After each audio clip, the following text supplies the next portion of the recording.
मकर संक्रांति की कथा इस प्रकार है। प्राचीन समय की बात है।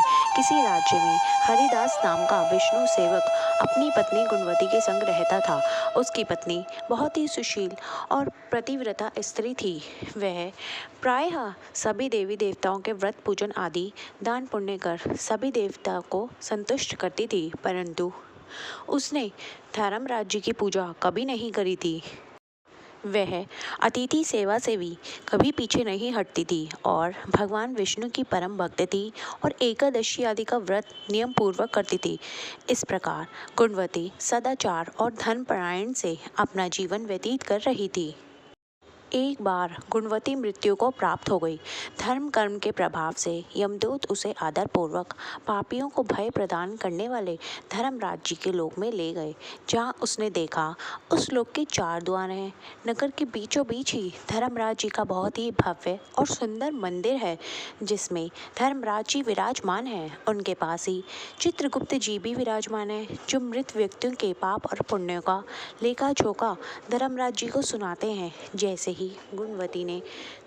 ही यमदूत गुणवती को धर्मराज जी के पास लेकर गए, जैसे ही गुणवती ने धर्मराज जी को देखा, वह भयभीत होकर कांपने लगी और नीचे मुँह करके खड़ी हो गई। तभी चित्रगुप्त जी ने धर्मराज जी को गुणवती के पाप और पुण्यों का लेखा जोखा सुनाया।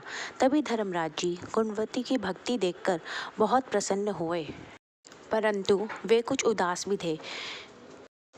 उनको उदासपूर्ण देखकर गुणवती ने उनसे उनके बारे में पूछा कि हे प्रभु, कृपा करके आप मुझे बताएं कि आप इतने उदास क्यों हैं।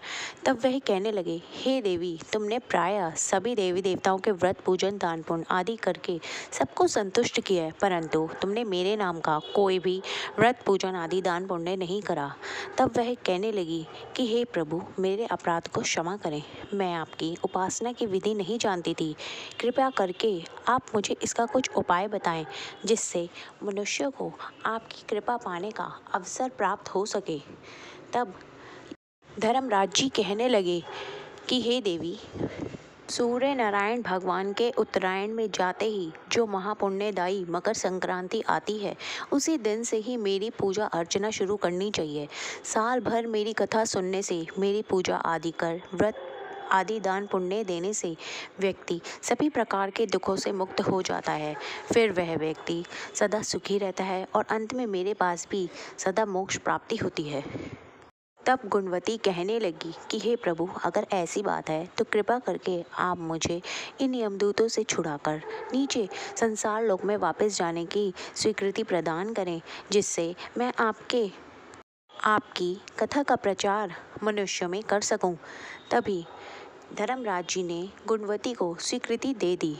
उसी समय गुणवती के मृत शरीर में उसके प्राण वापस आ गए। उसके पुत्र बोले, हमारी माता फिर से जीवित हो गई।